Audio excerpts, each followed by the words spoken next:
Bismillahirrahmanirrahim. Faslun fi syafaqati wan nasihah. Pasal ngajelaskeun tentang pentingnya bageur wan nasihah jeung nasihat. Kenapa disandingkan syafaqah jeung nasihat? Ini menunjukkan bahwa bageur ini bukan melulu tentang masalah burabere duniawi. Tapi nasihat ge orang anu sok jalma anu sok kana nasehatan ge kaasup kana sapakoh jalma bageur. Wayang bagi ayakuna sohibul ilmi musfiqon nasihan ghairi hasidin. Penting bagi seorang santri, bagi seorang anu ngabogaan ilmu bageuran. Sohibul ilmi berarti drujuna ka dia guru. Musfiqon nasihan. Jadi penting bagi kalian nanti ketika geus mungkin di lembur masing-masing kudu boga sifat musfik. Musfik itu bageuran dina segala aspek. Itu tukang kalogat gitu poek itu. Kemana lampuna? Keur geus pararoek beungeut. Lampuan. Jadi kudu bageuran. Nasihan anu nganasehatan. Ghairi hasidin anu teu hasud. Naon si ari ngaranna hasud tingali sarahna. Yang dinamakan hasud adalah mana tuh teh? Yang dinamakan hasud adalah muridun li zawali nikmatil ghair. Muridun li zawali nikmatil ghair, ngamaksud pikeun ngaleungitkeun nikmat batur. Jadi yang dinamakan hasud itu terido karena batur hirup bahagia. Pokoknya termasuk hasud lamun urang ngadoakeun mantan sina putus jeung kabogona, itu hasud. Sabab naon? Muridun li zawali ghairi nikmatil ghair, berharap supaya nikmat yang ada dalam diri seseorang itu hilang. Maka hasud itu salah satu sifat hate anu yang paling naon, yang paling beracun. Karena yang paling beracun penyakit manusia itu adalah AIDS, aral, iri, dengki, syirik. Nah, iri dengki itu kan termasuk hasud, yaitu naon? Muridun li zawali ni'matil ghair. Berharap supaya nikmat yang ada diri orang lain itu hilang. Hasud itu salah satunya adalah iri dan dengki. Iri dengki itu bersumber dari sifat hasud. Ya, ketika seseorang sudah memiliki sifat iri, dengki kepada seseorang, maka yang dia harapkan satu nikmat naon li zawali nikmatil ghair. Orang yang kita iri, yang kita dengkikan itu hilang nikmatnya.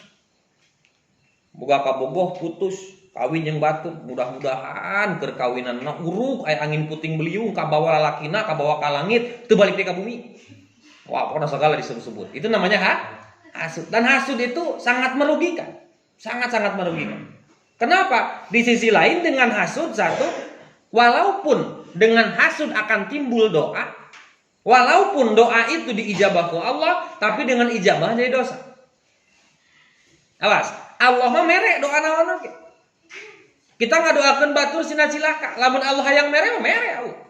Contoh ketika kasus siapa? Nabi Musa alaihi salam. Nabi Musa itu Fir'aun dan konco-konconya meminta kepada seorang wali untuk mendoakan agar Nabi Musa kalah dalam segi peperangan. Akhirnya berdoalah siapa? Wali Bal'am, wali Barsiso itu teh. Sok pahili antara dua eta. Oh, wali eta antara Bal'am jeung Barsiso. Berdoa kepada Allah karena ini dikenal seorang wali. Seorang wali itu yang sangat dekat dengan Allah, anu mustajabun doa. Lalu berdoa dia. Setelah mendapatkan naon? Setelah mendapatkan bujukan rayuan dari Fir'aun dan konco-konconya, lalu dia berdoa kepada Allah. Tujuannya agar Nabi Musa itu kalah. Maka Allah itu naonnya? Allah teh sportif. Jadi ketika orang berdoa apapun yang dia pinta, lamun Allah hayang ngaijabah, da kabege kumaha? Kabege wa huwa ala kulli syai'in qadir. Kumaha Allah gitu. Allah rek ngaijabah, cuman bentuk ijabah itu menjadi perhitungan bagi orang kan. Jadi awas, maka hati-hati ketika berdoa jangan sampai dengan sifat hasud yang menyelimuti diri kita mendoakan akan kejelekan orang lain, dan bisa menutup kemungkinan doa kita diijabah oleh Allah. Karena naon teh tadi Allah mah bageur. Menta naon ge dibere. Nu sok salat ngadua dibere ku Allah, nu tara salat ngadua dibere, nu kafir ngadua dibere. Menta ring ngadua teh ka Allah kan. Sok sekarang orang Islam aya teu anu teu bisa dikadek. Aya debus wat. Malah mah yang lagi viral itu debus itu bukan lagi pakai apa? Bukan lagi pakai pedang, senso aya mah. Aya nu anyarena gondrong zaman teh. Jadi debus pakai senso. Apakah dalam agama lain ada? Ada. Orang Hindu banyak yang tidak bisa yang khawariknya ya, kita tidak mengatakan istri atau apa, itu kan namanya khawarikul adat, anu keluar tina hukum adat. Mau dia agamanya Islam, mau dia agamanya Kristen, mau Yahudi, Buddha, Hindu, Konghucu dan lain sebagainya. Kalau dia minta sesuatu ke Allah diberi ke Allah. Karena sifat Rahman Allah henteu milih nu iman, henteu milih nu kafir. Rahman Allah merata kepada seluruh makhluk. Teu pulah pilih, teu kena ieu mah Islam dibere hujan nu lega nu alus. Ieu mah kafir dibere hujan nu jeung angin puting beliung. Aya tetangga 5 imah, yang satu Islam, yang satu Kristen, yang satu Buddha, yang satu Hindu, yang satu Konghucu. Mereka semua berdoa supaya turun hujan. Maka Allah mere kabeh turun hujan kabeh keajangan. Kenapa? Rahman Allah itu memberikan sakabeh nikmat leutik ka sakabeh makhluk nu aya di bumi. Jangankan berdoa teu ngadua ge dibere. Aya genep imah, Islam, Kristen, Yahudi, Buddha, Hindu, teu boga agama, kabeh ngadua, nu hiji teu ngadua da teu boga agama. Maka nu teu boga agama ge nu teu ngadua ge naon? Dibere. Ya, kira-kira ketika musim kopi, apapun agamanya apa permintaannya? Supaya kopi panenna alus, jeung supaya harga jualna tinggi. Kira-kira semua agama berharap seperti itu enggak? Berharap rek agamana Kristen, rek agamana Buddha, rek jamaah Islam nu rek sok salat, jamaah Islam nu tara salat, pasti kahayangna kitu. Jeung Allah ngaijabah kabeh. Allah merek kabeh. Merek. Tapi yang menjadi pembeda adalah ketika kita berdoa kepada Allah, itu yang menjadi konsekuensinya adalah pertanggungjawaban naon nu urang dipenta ka Allah. Allah urang ngadu ya Allah paehan si mantanna naon kabogoh mantan urang ya Allah atawa sing burut.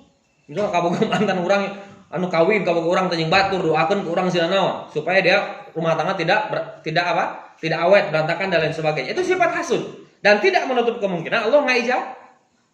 Dan hati-hati. Mendoakan keburukan seseorang itu ada kemungkinan diijabah dan hati-hati. Dan teu kudu sampai ngadua sebenarnya pada kabeh naon? Idza arada sayan ayakul lahu kun fayakun. Kabeh geus menang Allah. Contoh, cakasarna kieu cakasarna. Walaupun kita tidak berdoa, memang takdirnya mantan urang teh bakal acak-acakan rumah tanggana. Awas. Paham teu? Walaupun kita tidak berdoa, contoh misalnya mantan kita itu punya sifat yang kurang baik dengan suaminya. Atau tetangga kita memang dia punya sifat yang kurang baik yang mengakibatkan dia bangkrut dalam usahanya. Walaupun kita tidak berdoa, memang Allah nakdirkeun si eta bangkrut. Tapi yang jadi masalah, kalau kita berdoa, ya Allah si eta sing bangkrut, maka doa urang ieu dipertanggungjawabkeun. Sanajan naon? Sanajan kan Allah mah naon? Allah mah la yahtaju ila mukhassis. Allah mah teu nuturkeun henteu naon? Teu gumantung kana nuduhkeun kana nantukeun rek urang ngadua, rek urang henteu Allah mah kumaha Gusti Allah. Jangan mengintervensi Allah dengan doa. Doa itu ibadah. Maka kalau ibadah otomatis harus perkara yang baik. Maka kalau kita berdoa adalah ibadah. Ibadah adalah perbuatan baik. Kalau isi doanya kita mendoakan keburukan orang lain, maka talbisul haqqa bil batil. Ngahijikeun antara kagorengan jeung kaalus. Ngadoa alus teh. Alus. Ngadoakeun kagorengan batur. Goreng ngahijikeun nu alus. Leung lamun nu innal batila kana zahuqa mah. Jadi awas, hati-hati dengan sifat hasud. Dan ini sulit. Dan penyakit hasud itu teu mandang naon? Teu mandang rek jalma rajin ngaji, ka jalma anu boga ilmu. Bahkan ada beberapa kasus gitu kan, justru sifat hasud itu adanya di orang yang punya ilmu. Boga pesantren santrina saeutik, nu tatangga santrina loba, ku aing didoakeun sing balangkrut pesantren parindah ka aing kabeh. Nah itu sifat hasud, dan itu bukan sedikit kasus para yang dalam tanda kutip oknum-oknum kiai, oknum ajengan yang dia mendoakan goreng kanaon kat bala tetanggana. Dia berharap supaya pendidikan orang lain, pesantren lain tidak maju. Jadi kalau kita didoakan ku batur mudah-mudahan pesantren Nurul Huda teu maju, amin gitu. Lamun maju mah tuh kumaha atuh udang sareng teh geus eueuh kopong teh. Nya mun aing mudah-mudahan Nurul Huda teu maju, aminan. Lamun maju bahaya. Udang sare di sareng reka beda tanuh, mana kobong pan maju. Maju belah ditutup. Eueuh, jadi awas. Seperti itu ya. Jadi kalau misalnya ada seperti itu dan itu hasud. Dan hasud itu dalam kisahnya kan ketika seorang ketika seekor iblis ditanya ke Rasulullah, salah satu sifat yang diberikan kepada para oknum ulama adalah sifat hasud. Itu hati-hati, bahaya. Bukan hanya ulama. Petani hasud ku tani na si eta mah geuning panen teh loba urang mah saeutik ku aing deuleukeun isu ku aing kopina di awuran di awuran naon racun misalnya nepi ka kopina para raeh misalnya. Itu awas, hati-hati. Dan ketika orang hasud biasanya gelap mata orang-orang hasud. Ya, seperti kan kasus yang lagi viral sekarang itu yang seorang perempuan curhat, pelakor suaminya direbut oleh orang lain. Ternyata pelakornya adina sorangan. Nah, berarti kan adina hasud. Beri kok cenah salaki kelanceuk aing kasep cenah euy. Nah, kan gitu, itu tina hasud. Maka hati-hati. Hasud itu adalah perbuatan yang sangat tercela yang bersumber dari apa? Bersumber dari berharap zawalu ni'matil ghair, berharap nikmat orang lain itu hilang. Nah, itu jangan sampai ada sifat di santri, di sahibul ilmi harus musbikon nasihan ghairi hasidin. Jadi nganasehatan teh anu eueuh hasuda. Karena ada tuh ayat tuh suka nu nganasehatan aya hasud aya. Contoh, ya abi bade masantren ka anu, ulah kadunya. Ieu akang mah ngarep maneh teh sing manfaat ilmu, sing barokah, sing jadi jalma, tapi tong masantren ka dinya. Di dinya mah bahaya dinya. Di pesantren eta mah anu tadina garong ge balik dirinya jadi garong. Wah, sok disebutkeun gitu kan. Nah, itu kan ada ayat nasihatna, ada nasihatna ada, tapi kadituna aya rasa iri dengki hasud. Maka hati-hati soal hal-hal seperti itu. Dan itu biasanya dibalutnya itu dengan pembenaran. Dibalut dengan pembenaran.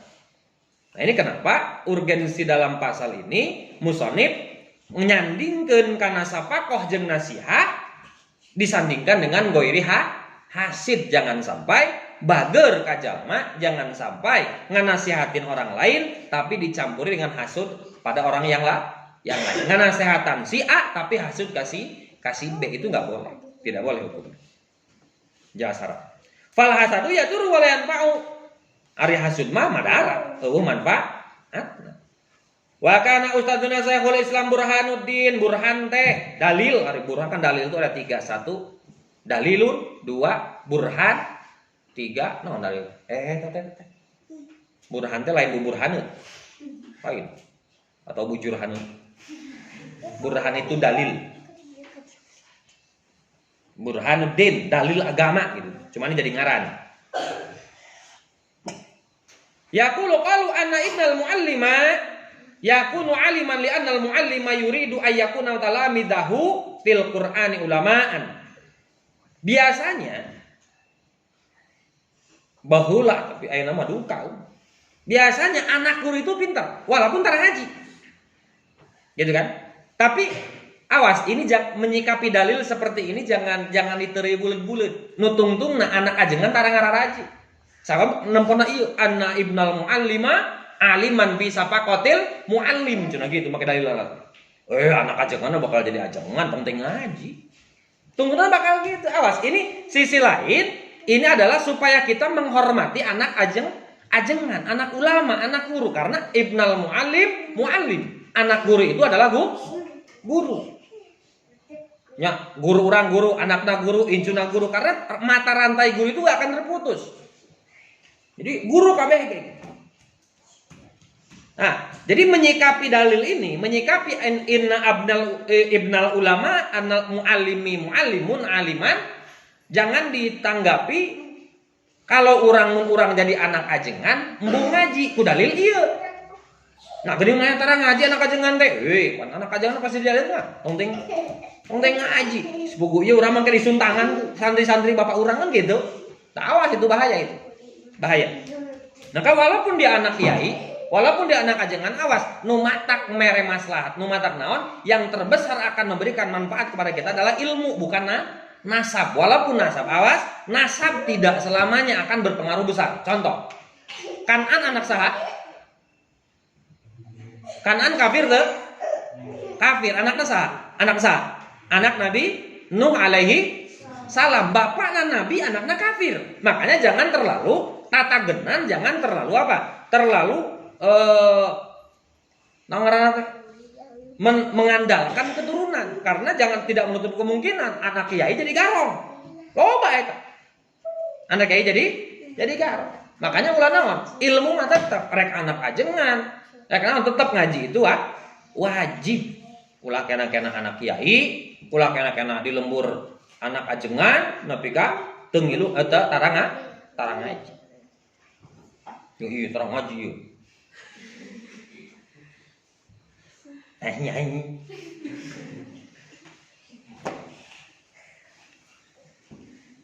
Kenapa? Karena salah satunya ya walaupun awas ini kita menjelaskan dari aspek wajibnya menghormati anak guru, bukan dari aspek anak ajenganana jadi dalil henteu ngaji. Apa salah satu wasilahnya? Ayyakuna talamidahu fil Qur'ani ulamaan fa bi barakati itiqadi wa syafaqati yakunu ibnahu aliman. Jadi seorang syekh yang bernama Burhanuddin ini dia ngurus santri sampai-sampai dia lupa ngurus anak-anaknya. Bahkan diceritakan di bawahnya, beliau punya anak 2, anaknya itu ngaji dalam satu hari satu malam hanya satu waktu, yaitu waktu duha. Sedangkan santrinya tiap waktu.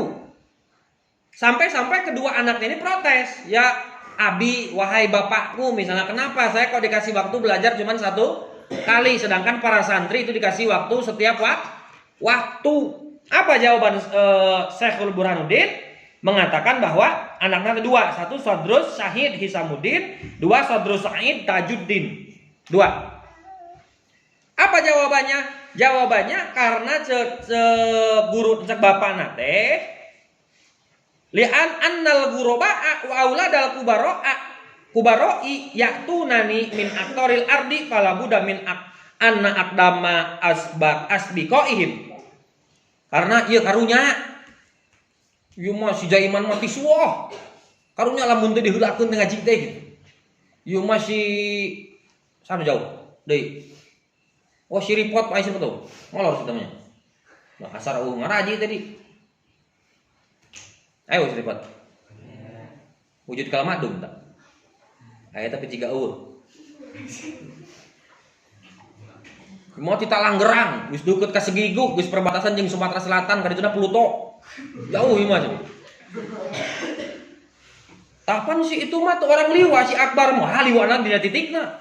Liwa ka gunung deui, teu gunung teh naik ke leumpang, beak sendal 5, beak obor genep. Jauh deui liwana teh. Maka apa? Maka dengan sifat sapakohnya seorang Syekh Burhanuddin, bageuranna seorang Syekh Burhanuddin sampai-sampai seolah-olah dia mengorbankan waktu belajar anaknya demi mementingkan waktu ngaji santrinya. Tapi naon bibarkati sapakotihi wa nasihatil mu'alim soro ibnuhu mu'alliman.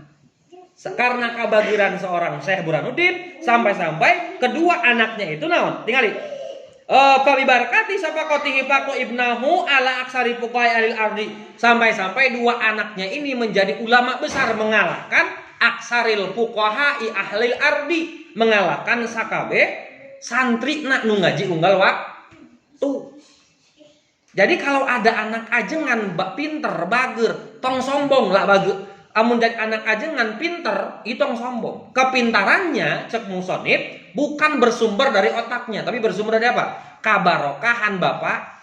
Nah, kabageran bapak. Nah, makanya dalam pasal sebelumnya dikatakan mun urang hayang pinter, salah satu solusinya adalah bejakeun ka bapak maneh apapun yang dilakukan oleh orang tua, doakeun jeung wasilah supaya anak manfaat ilmu. Abu Yusuf diceritakan kan, anaknya seorang ulama besar, Apa kuncinya? Dia kerjanya di pasar, setiap dia menjual barang dagangan, dia selalu mengatakan, nih barangnya, sini uangnya, tolong doakan anak saya yang lagi pesantren supaya ilmunya manfaat. Padahal kenyataannya dia itu di pesantren antara ngaji, tapi jadi ulama besar. Orang ngaji lain bangor. Ngahidmat kan jadi guru. Hiji kunci nang ngahidmat kan jadi guru. Yang kedua, orang tua tidak henti-hentinya memintakan doa kepada orang lain agar anaknya ilmunya bermanfaat. Jadi kalau ada anak kiai, anak ajengan tara ngaji, pinter tong agul kusaung butut. Pinterna seorang anak ajengan utara ngaji itu bukan karena dia pintar ngaji, tapi karena kabarokahan syafaqatihil muallim, kabageran guru, atawa syafaqatil abdi, kabageran bapak. Omong lamun lain anak ajengan. Nah, itu kisah memang agak sulit menceritakan seperti ini. Sulitnya kenapa? Sulitnya ini sering dijadikan dalil ku anak-anak ajengan tara ngaji. Jadi dalil nantinya gitu. Lah anak ajengan masuk jadi ajengan iya gitu.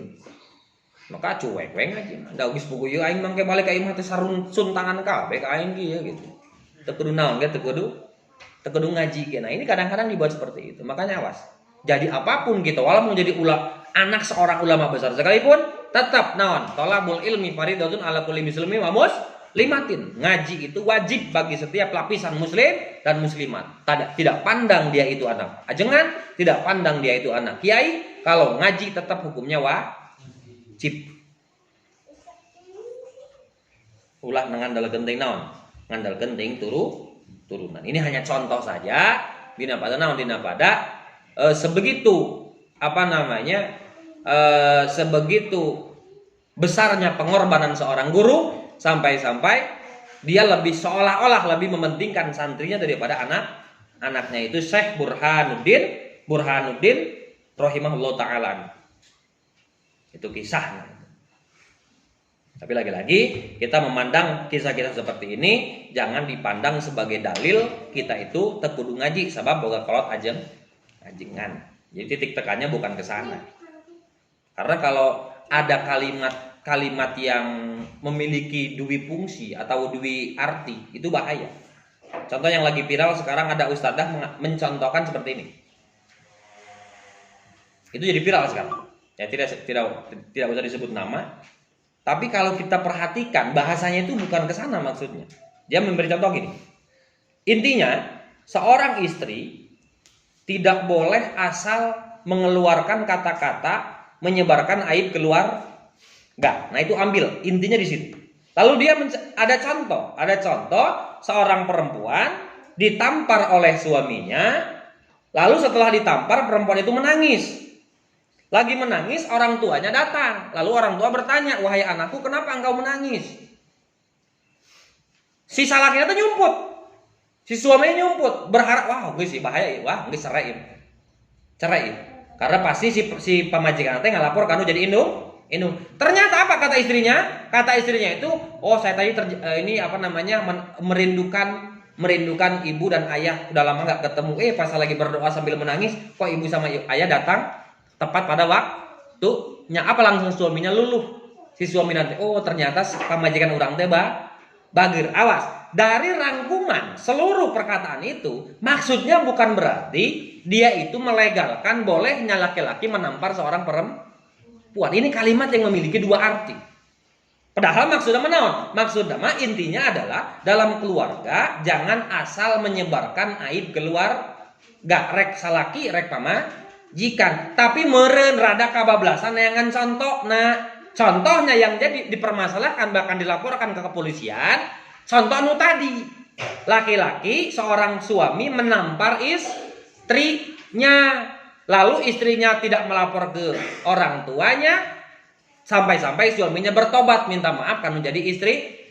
Nah, contoh ini diangkat oleh sebagian orang untuk menjatuhkan Untuk menjatuhkan vonis pidana karena dianggap melegalkan KDRT, kekerasan dalam rumah tangga. Padahal maksudnya lain kadinya kan.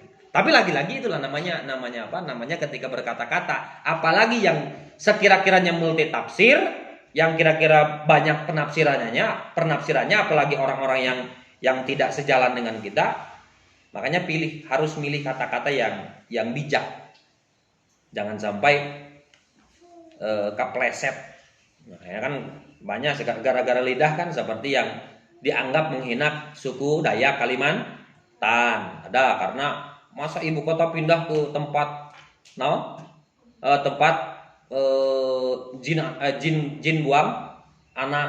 Masa ibu kota pindah ke mana? Pindah ke tempat sarang monyet cina kita. Itu orang-orang Kalimantan tersinggung, akhirnya dilaporkan ke polisi. Sebenarnya maksudnya kan intinya kan bukan seperti itu. Atau ada lagi yang viral yang seolah menghina orang Sunda.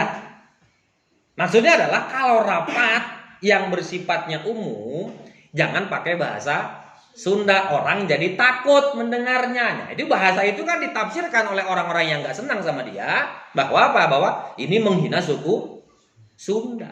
Padahal kan maksudnya bukan ke situ. Tapi lagi-lagi itulah harus hati-hati. Saya bukan dalam rangka membela atau tidak membela, karena ini kita salamatul insan fi hifdzil lisan. Selamatnya manusia itu dengan menjaga lisannya. Jangankan berkata tentang yang salah, berkata yang benar saja. Kalau itu memiliki multi tafsir, terkadang orang salah paham. Nah, karena ya apalagi kalau kata-kata omongan anu ditulis itu kadang-kadang bahaya. Yang ketika aya SMS neng nuju naon salahkina kabogona ngajawab indit make tanda seru ieu teh kumaha macana sih indit atau indit kan beda itu ngajawab pertanyaan kan nuju naon indit ingin berarti keur memangkatan tapi lamun keur aya masalah ieu macana awe mending ngusir ka abi kan padahal mah lain ngusir pedah kata-kata kan lain kan ari tulisan mah naonan eueuh suaraan nepi kana sisi susukan jut kuring turun kan gitu. Apa artinya? Nepi kana sisi susukan, susukan teh. Siring, jut kuring turun. Lamun salah motongna nepi kana sisi susu, kanjut kuring turun. salah maca titik kan gitu. Padahal maksudnya naon? Nepi kana deukeut siring, gek, ari jut teh gek itu bahasa Sunda kan aya gek, aya jut, aya prak gitu kan. Yud kuring turun. Kan pelantaran salah macana. Nepi kana sisi susukan, nah nepi kana sisi susukan. Susukan teh naon? Walu susukan teh naon? Siring kan. Nepi kana sisi susukan, yud kuring turun. Pelantaran salah macana. Nepi kana sisi susu, kanjut kuring turun. Macana jadi gitu. Itu bahaya kan. Ini orang kata-kata seperti ini yang sering dipelintir-pelintir gitu. Itu bahaya. Maka salamatul insan fi hifdzil lisan. Kartos fahimtum calantum calana. Alhamdulillah rabbil alamin. Subhanakallahumma